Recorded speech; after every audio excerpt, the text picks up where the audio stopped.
वज़ीर आला सिंध मुराद अली शाह ने कहा कि MQM पाकिस्तान MQM लंदन के रास्ते पर चल पड़ी है। जब चाहो जिस चीज़ पर चाहो स्टे ले लेकर आ जाओ। MQM ने नौजवान का रोज़गार फराहम करने से रोका।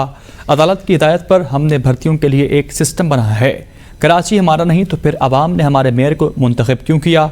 MQM को कहता हूँ कि इलेक्शन ना लड़ने का फैसला आइंदा ना करें तो बेहतर होगा। अपोजिशन और हम मुत्तफिक हुए तो नया निगरान वज़ीर आला आ जाएगा। हमने जॉब्स दी, टेस्ट हो गए, इंटरव्यूज़ चल रहे हैं, फिर 1 to 4 की भी प्रॉपर टेस्ट करके वो नौकरियां दी गई, एडवर्टाइज वगैरह करके। वो लोग जो नहीं चाहते कि सूबे के लोगों को की तरक्की हो, मैं बड़ा साफ कहूँगा, वो अभी तो बहुत भाषण दे रहे हैं, जो नहीं चाहते।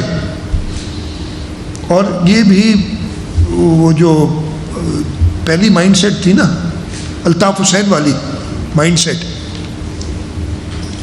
उन्हीं की वजह से हुआ है ना कि वो माहौल दोबारा पैदा करना चाह रहे हैं नफरत का। दुश्मनी है, मैं तो यही कहूँगा। मतलब जो तरीक़ेकार खुद बताते हैं उस तरीक़ेकार पे हम कर रहे हैं, तो एक स्टे ऑर्डर दे दिया उसी वक्त।